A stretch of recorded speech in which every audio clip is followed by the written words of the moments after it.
Bleach, episódio 7, o desfecho da Batalha dos Comandantes e Ichigo, o filho nascido na escuridão. Isso e muito mais no capítulo de hoje. Roda a vinheta. Está no ar, Heróis e Mais. Olá, queridos heróis! Sejam muito bem-vindos ao canal Heróis e Mais. Eu sou o Tony Blake. E eu sou o Elvis Ventura. E esse é o canal que fala sobre heróis e muito mais da cultura pop pra você. Antes da gente continuar o vídeo, vamos deixar aqui, o link na descrição deste mangá maravilhoso, desta obra original que é o Bleach. É daqui que saem todas as adaptações. E a gente sempre indica, vai na obra original, ok?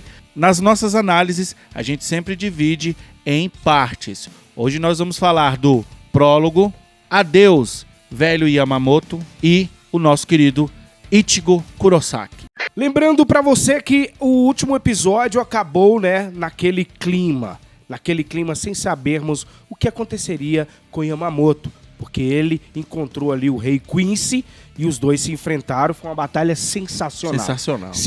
Melhor episódio até agora. Uma das batalhas que com certeza vão pra talvez concorrer à melhor batalha do ano aí, né, cara? Não concorrer, com certeza. É, deve ser. Pode não ganhar, mas se não concorrer vai. Sacanagem. Se não concorrer, é sacanagem. Vamos então para o prólogo, meus queridos heróis. Nós temos uma sequência de cenas fascinantes, mostrando a guerra que aconteceu há 1000 anos atrás. Isso é muito bom de ver. Os capitães da época ali, sensacionais. Um ponto de destaque é para a maneira que Yhwach foi morto. Sasakibe, a primeira vítima da guerra do presente, foi primordial para a derrota do Rei Quincy no passado. Pois é, cara, foi muito legal ver esses capitães da guerra passada. E um destaque para Unohana, essa capitã que hoje é uma capitã mais da parte da cura, mas ela tem uma história incrível, já vocês vão saber sobre ela. Adeus, velho Yama. Nós fomos levados a um flashback. O jovem Kyorako, no quarto do velho Yama, admirando um quadro, mostra aqui como o jovem já admirava o comandante. O velho Yama fala do monstro que apareceu ali na Soul Society há muito tempo e não deve aparecer nunca mais. E aquele quadro é uma maneira de lembrar desse monstro. E se por acaso ele voltar, talvez ele, Yamamoto, nunca mais voltará. Antes de termos o fim da frase, vemos o velho Yama no presente e a parte do seu dorso superior desmoronando. Em uma cena triste de se ver, o comandante perdeu. A reação dos capitães é imediata e Kyorako baixa sua guarda e é alvejado pelo seu inimigo, que aproveita toda a situação para isso. Voltamos então para o Rei Quincy, que desdenha do velho Yama e vai embora. Mas Yamamoto, com um último ato, segura sua capa. E o Yhwach se enfurece e começa a falar com o corpo de Yama, presumindo que o mesmo ainda consiga escutá-lo, mesmo em espírito. Aqui vemos que o rei conhecia muito mais o Yama do que todos poderiam pensar. E o Yhwach sabia de todos os porquês de Yamamoto agir como agiu. Por que não curou seu braço? A luta com Aizen, seus princípios a respeito de Ichigo e muito mais coisas. Nesse monólogo do rei, percebemos que o velho Yama era muito mais cruel do que é hoje. E a divisão que lutou na guerra há 1000 anos eram assassinos cruéis. E o próprio Yama era o pior deles, ao ponto dos próprios subordinados dele serem tratados como cinzas. O dilema aqui é que por conta do extermínio dos Quincy, Yamamoto e os outros Shinigamis ficaram mais pacíficos.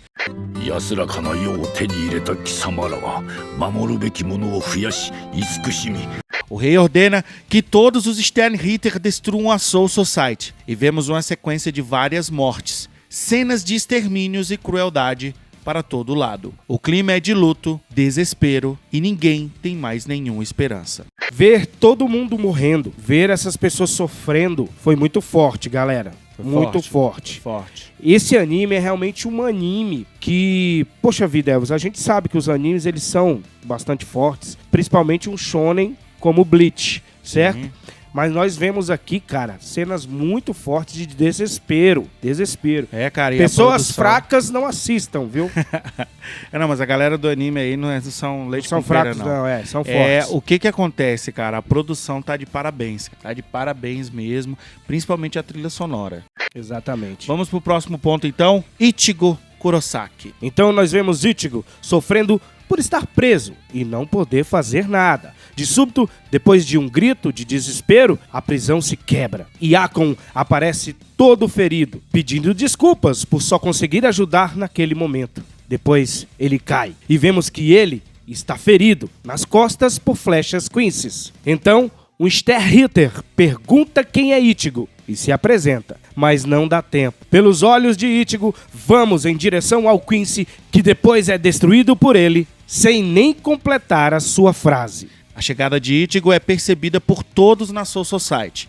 Ele leva Akon para junto de outros Shinigamis e rapidamente vasculha do alto a Soul Society e encontra Rukia e Renji e depois some. Nem os Sternritter sabem onde ele está, pois sua pressão espiritual desaparece. Então, temos aqui uma das partes mais legais até agora. A conversa de Ichigo com Byakuya. Para quem não sabe, existe uma rivalidade natural entre os dois, e foi a grande primeira batalha esperada por nós aqui desta obra. E Byakuya foi o primeiro capitão que Ichigo conheceu, e foi quase morto com um único golpe. Byakuya pergunta se Rukia e Renji estão vivos, e por fim, pede a ajuda de Ichigo. Sabemos o quanto esse personagem é orgulhoso e vemos aqui como ele se culpa pela dor que todos sofreram e por ele não conseguir protegê-los. Ele morrerá sem honra, então ele chora.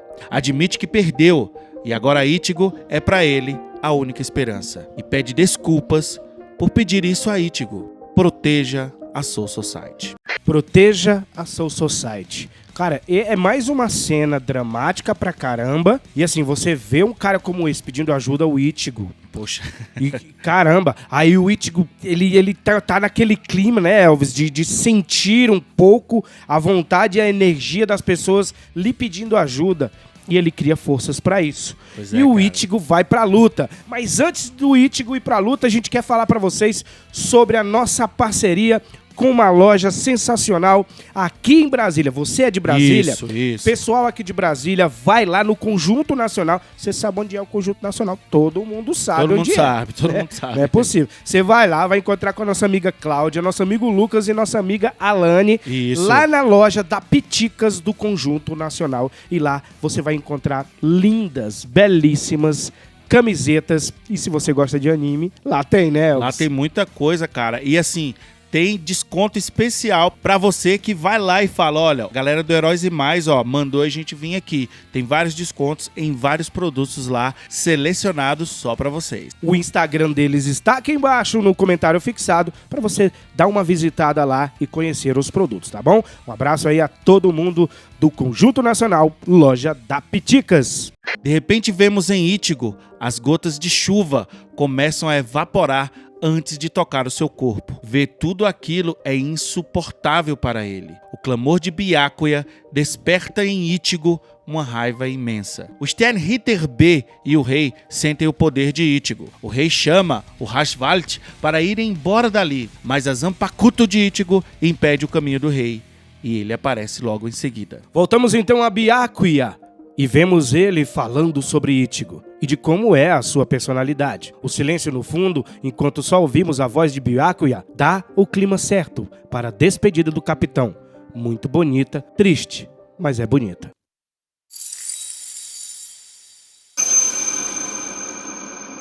Voltamos ao Ichigo e vemos toda a sua raiva contra o rei.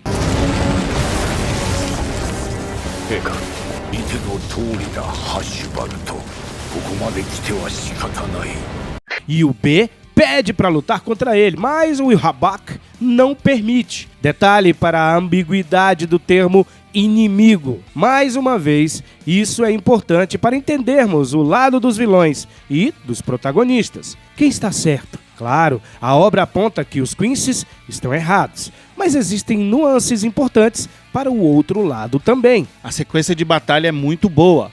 Não chega ao nível do episódio anterior, mas é muito boa também. E destaque para a trilha sonora, de tirar o fôlego. Palmas para a produção.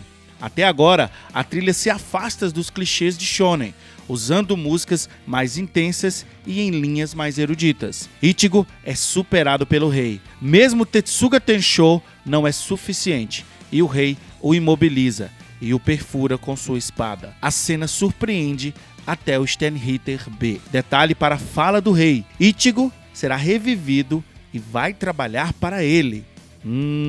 Isso é interessante. Mas Ichigo mostra que ainda não está morto. A espada não perfurou realmente o seu pescoço por conta do Blood Venom. Sim, o poder dos Quincy. O rei parece entender o que está acontecendo, mas Ichigo não. E o Habak confirma sua teoria sobre Ichigo. Fala que, por conta da origem de seus poderes, ele conseguiu sair da jaula criada por Opper.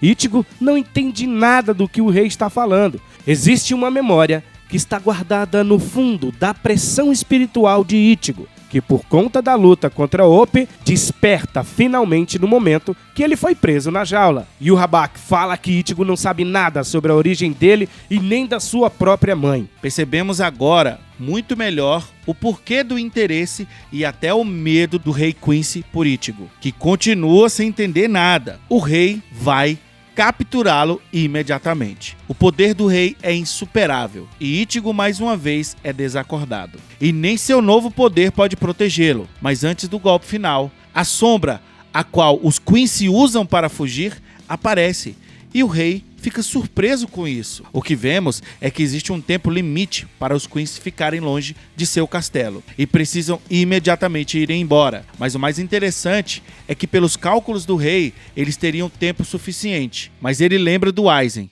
e pensa que ele deve ter algo a ver com isso. Aizen diminuiu o tempo. Não, na verdade, ele enganou o rei, fazendo com que o Habak pensasse que o tempo que ele gastou com Aizen era mas na verdade foi outro. Aizen salvou a Soul Society?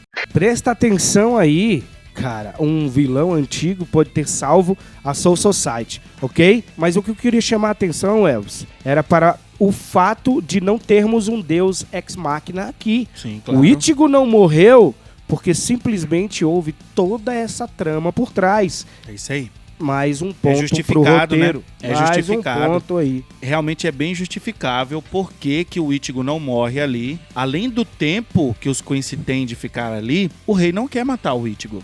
Mas uma coisa, quem não gosta da obra original não vai gostar do anime, muito difícil.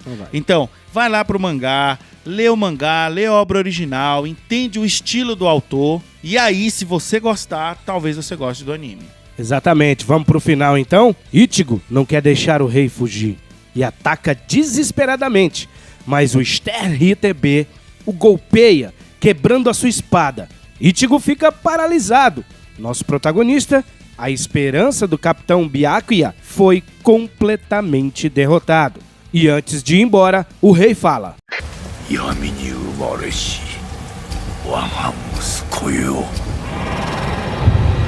Pois é, Ichigo é filho do rei? Ficou uma coisa assim. Então ficou... né? Ficou coisa esquisita aí, né? Nascido da escuridão. É bem legal, né? Galera, se você gostou aí da nossa resenha, deixa o like, tá bom? Deixa o like. Esses vídeos de resenhas de animes precisam do seu like, precisam do seu compartilhamento para poder a gente fazer de outros animes. Então, ajuda aí compartilhando, cara. Se você não é inscrito, se inscreve. Caiu aqui de paraquedas, né? Se inscreve aqui no canal, dá essa força pra gente. E não esquece, você também é um herói. E você também é uma heroína. Tchau, tchau. Tchau. Está no ar.